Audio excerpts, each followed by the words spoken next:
Hoje em destaque, o Brasil do presidente Bolsonaro, apresentado ontem na Assembleia Geral da ONU, e também uma análise das últimas pesquisas eleitorais na corrida presidencial. Oi, Felipe, bom dia. Salve, salve, Ryzen, Carol, equipe da Eldorado FM, melhores ouvintes, sempre um prazer falar com vocês. Bom dia, Felipe. Bom, vamos começar falando sobre a agenda internacional do presidente Bolsonaro. A exemplo do que aconteceu em Londres, ele usou o discurso de abertura da ONU, sempre, né, a cargo do chefe de Estado, como palanque político, disse que seu governo extirpou a corrupção sistêmica do país e, sem citar nominalmente o ex-presidente Lula, seu adversário aqui na corrida, disse que o responsável por tudo isso foi condenado em 3 instâncias por unanimidade. Também exaltou os números da economia, em particular a do agro, citou a pauta de costumes, outro carro-chefe da sua campanha, enfim, falou bastante para um público interno. Portanto, não acompanhando os demais discursos que a gente ouviu na ONU ontem e que deve ouvir hoje também. Pois é, Carol, ele fez um discurso muito parecido com o que ele fez no dia 7 de setembro, valorizando a melhora de alguns indicadores econômicos e tentando turbinar a rejeição ao Lula. Ele está com um arsenal esgotado aí de cartadas nessa fase final da campanha. Então, ele tenta de todas as maneiras colar ali a pecha da corrupção dos governos do PT, sem que tenha muita moral para fazer isso. Aliás, nesse momento, inclusive, já saiu a notícia aí sobre o caso da ex-mulher dele, movimentou 9 milhões de reais, quatro e tanto para cá, quatro e tanto para lá, tem a compra de uma mansão de mais de 3 milhões de reais, quando o salário dela era de 8 mil reais, ela que também apareceu aí como suposta operadora nos esquemas de rachadinha, desvios em gabinete. Então você tem muita hipocrisia. O Jair Bolsonaro mudou várias vezes o discurso dele a respeito da corrupção, porque no início ele dizia que não tinha corrupção e que ele acabou com a Lava Jato, porque não tem corrupção. Aí começou a pipocar escândalos de corrupção, para usar um verbo que ele próprio usou, e falou assim: há casos isolados que pipocam. Em determinado momento ele teve que admitir isso. Aí ele falou que, olha, não existe mais a corrupção endêmica. E agora ele diz que no governo dele foi extirpada a corrupção sistêmica. Para deixar uma margem de reconhecimento de que alguma coisa existe, mas não é como antigamente. Isso veio principalmente depois da prisão do Milton Ribeiro, ex-ministro da Educação, naquele escândalo do MEC, em que havia a liberação de verbas em troca ali de propina dos prefeitos para os 2 pastores que intermediavam essa liberação. É uma mentira, quando ele diz que no meu governo foi extirpado, quer dizer, quem tocou no nervo da corrupção sistêmica no Brasil foi a Lava Jato. A Lava Jato é anterior ao governo de Jair Bolsonaro. E ele fala essa frase e logo em seguida se refere ao escândalo do Petrolão. Quem desbaratou, quem desvendou o escândalo do Petrolão, da corrupção na Petrobras, foi a Lava Jato, não foi o governo dele. E foi em razão das descobertas da Lava Jato que veio a lei das estatais, que vieram regras na própria estatal para que não houvesse mais tantas brechas, algumas sempre há, para a ingerência política, para todo aquele escambo que era feito, de modo que a estatal começou a ficar um pouco mais blindada em relação àquele tipo de operação que acontecia na relação público-privada, quer dizer, empresários de fora do Estado pagando propina para agentes públicos em troca de contratos que valiam fortunas para as suas empresas, que atuavam em concorrência desleal no mercado. Aliás, a gente viu aí nos últimos dias uma variação empresarial do rouba mais faz da política. Você tem aí porta-vozes de empresários corruptos que estão valorizando essa tese, né? Os empresários investindo na narrativa de que é um mau negócio prendê-los e o melhor seria deixá-los roubando em paz. É lamentável que seja assim. Mas o Jair Bolsonaro instrumentalizou órgãos de fiscalização e controle, ele fez a interferência na Polícia Federal, delegados foram trocados quando atingiam interesses bolsonaristas, teve o escândalo do meio ambiente, com o Ricardo Salles tendo que sair do governo sob risco de ser alvo de um mandado de prisão determinado pelo Alexandre de Moraes do STF. Há uma série, né? O próprio orçamento secreto, que é o maior escândalo dos últimos anos. Aliás, o Lula, nesse momento, está com a expectativa de que o Supremo Tribunal Federal derrube o orçamento secreto, conta ali com votos da própria Rosa Weber, que é a relatora, e de outros ministros, mas não sabe como alguns mais próximos do Centrão vão reagir. Ele adoraria que o poder, a partir do momento que ele for presidente, sobre o orçamento, volte ao Executivo.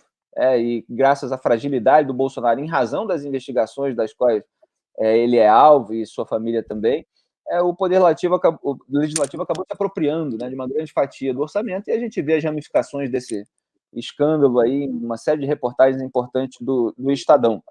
Então, há muita hipocrisia no discurso de Jair Bolsonaro nesse sentido, embora, claro, ele esteja falando a verdade sobre as 3 condenações que o Lula sofreu. O Lula foi alvo, né? Ele realmente foi condenado em 2 instâncias, no caso do triplex do Guarujá, e mais o Superior Tribunal de Justiça. Não foi só o Sérgio Moro, né? Ao contrário do que diz a propaganda bolsonarista. 3 desembargadores no TRF4 decidiram por unanimidade, com base nas provas, falando inclusive de ameaças feitas aos conselheiros da Petrobras na época, se não fizessem as vontades do presidente da República. Então, você tem muitas vezes o Lula falando verdade sobre o Bolsonaro falando verdade sobre o Lula, e ambos mentindo sobre o próprio histórico deles. Agora, Jair Bolsonaro também tentou atingir ali o eleitorado feminino, falando que há muitos projetos no governo, falou de 70. Na verdade, desses projetos, em sua maioria, nem sequer são do governo, vários não são direcionados diretamente para as mulheres. Ele deu uma inflada no número ali para tentar resgatar, não é nem resgatar, né? Tentar melhorar a sua imagem nesse segmento do eleitorado onde ele está perdendo de lavada para o Lula. O Lula está, acho que na pesquisa Quest, né, que saiu nessa madrugada, ele está 14 pontos à frente do Bolsonaro no eleitorado feminino. É muita coisa. A população brasileira tem muitas mulheres, então Jair Bolsonaro não consegue se recuperar. Ele já bateu no teto dos evangélicos. Levou ali o Silas Malafaia para tentar, enfim, posar de religioso numa viagem internacional para o funeral da rainha. Levou um padre também, que agora estão apurando que ele conheceu há poucas semanas, mas Bolsonaro está um pouco estacionado nas pesquisas nesse momento. Então vamos aproveitar e falar das pesquisas, pegando assim as últimas divulgadas, né? Você citou a Genial Quest. Está variando de 10 pontos a 16. Tá? 10 pontos na Genial Quest, a vantagem para Lula. 12 era a vantagem do Datafolha. 16 a vantagem na IPEC. Por isso a gente tem até a média Estadão Dados, que está dando aqui, já considerando votos válidos, que é um agregador de pesquisas do Estadão, nos votos válidos dessa média, 51 a 39 para Lula. O que você projeta para essa reta final com esses números, hein, Felipe?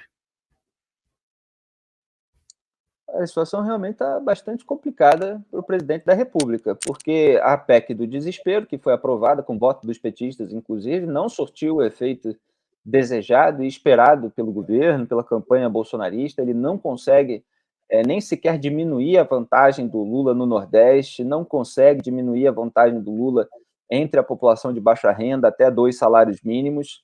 Ele em algumas pesquisas, como essas últimas, ele recupera alguns pontinhos em São Paulo, Minas Gerais, mas muito pouco ainda. O Lula conseguiu conter o Bolsonaro no Rio, chega a aparecer até numericamente à frente ali, ou empatado. Então, o Bolsonaro não consegue ganhar algum tipo de vantagem no Sudeste. É o estado onde ambas as campanhas estão mirando. A campanha do PT está com muito foco no estado de São Paulo, inclusive, onde Fernando Haddad lidera, onde o Tarcísio Freitas desacelerou o seu crescimento, que é mais um sinal de alerta aí para o Bolsonaro. O Rodrigo Garcia ali próximo do Tarcísio Freitas. Então, está sendo esgotado o recurso que o presidente tem. O que ele precisa fazer nesse momento, o que ele está fazendo, pelo menos de acordo com a estratégia da campanha, é tentar turbinar a rejeição ao Lula para levar essa disputa para o segundo turno. E aí, no segundo turno, contar com a máquina pública, liberação de emendas para parlamentares, fazer dinheiro chegar nos estados, nos municípios, contar com esse apoio político, também torcer desesperadamente para que o preço dos alimentos diminua. Houve, em razão de fator internacional, não em razão do governo, a queda do preço do barril do petróleo, portanto, isso é repassado aí e gera uma queda no preço dos combustíveis. Mas até a queda no preço dos combustíveis, que faz parte ali, que mexe na cadeia distributiva, né, resultar numa queda do preço dos alimentos, e isso ser percebido pelo eleitorado que cuida do orçamento doméstico, na prateleira do supermercado, e isso gerar um impacto positivo para o governo, no sentido de que as pessoas possam atribuir ao governo e ainda votar no Bolsonaro, é um movimento demorado e que encontra resistência na rejeição à figura individual do presidente, em relação a tudo que ele fez, principalmente ao longo da pandemia, com aquele descaso, com aquela falta de empatia, tudo isso marcou bastante. E ele ainda usa a máquina pública, como fez no 7 de setembro, o TSE coibiu a exploração das imagens na campanha oficial, fez no dia na visita lá a Londres para o funeral da rainha, fez um discurso na sacada de um edifício oficial, a Justiça Eleitoral também coibiu o uso dessas imagens na campanha eleitoral, e fez agora de novo, né, no pronunciamento da ONU, que é esse pronunciamento eleitoreiro disfarçado de discurso diplomático. Então, o Lula continua com uma vantagem muito grande, querendo, obviamente, liquidar a fatura no primeiro turno, fazendo um movimento muito delicado para conseguir esses pontinhos, trazendo o eleitorado do Ciro e da Simone Tebet. O presidente realmente vai precisar de algum acontecimento novo que não aparece no horizonte. E só para completar, Carol e Heisen, queria abordar um tema que fica em segundo plano aqui no nosso cenário nacional, mas é o trecho do discurso de Jair Bolsonaro lá na ONU, em que ele fala da guerra do Putin na Ucrânia. E assim, o Brasil tem essa posição de neutralidade, Bolsonaro foi lá na Rússia às vésperas, afagou o Putin, e é uma neutralidade pró-Rússia, porque nesse discurso ele não precisava criticar as sanções feitas, principalmente ali pela Europa contra a Rússia, mas ele criticou. Sanções unilaterais e seletivas, quer dizer, saiu em defesa do Putin no momento em que o Putin invadiu a Ucrânia e está tendo dificuldade com a contraofensiva ucraniana, né? Há textos hoje de generais falando a respeito do Putin mobilizar aí mais gente para entrar numa guerra alucinada que ele achou que ia resolver em 3 dias e não conseguiu. Então, essa equivalência traçada entre um país invadido e o invasor e uma cobrança de que a comunidade internacional não reaja de uma maneira a tentar dissuadir o país invasor por meio de sanções, etc., tudo isso também tem um componente de perversidade e de preocupação própria. O Bolsonaro acha que afagando o Putin ele garante os fertilizantes, não fez nenhum dever de casa para tentar ter uma alternativa, e isso, apesar de não ser muito do interesse aqui da atenção pública no Brasil, eu considero bastante grave também. Muito bem, só lembrando que ontem foi feita uma votação para saber se o presidente Zelensky poderia fazer o pronunciamento dele por vídeo ou não, foi aprovado, o Brasil se absteve. O Brasil não tem posição nem para se pode fazer por vídeo ou se isso tem que ser presencial. O Brasil se absteve nessa votação. E não ficou para acompanhar o próprio presidente, a Também. manifestação dos outros chefes de Estado. Também, teve isso também. Bom, a coluna do... Oi, diga, Felipe. Não, é um vexame, porque é o acontecimento mais importante do nosso tempo, em termos de vida humana. Você teve massacres ali, você tem um autocrata que está invadindo outro país, exterminando pessoas, um exército que torturou, teve casos de estupro. Quer dizer, é um acontecimento que precisa ser repudiado, e o Brasil fica do lado errado da história nesse momento tão sensível, tão importante.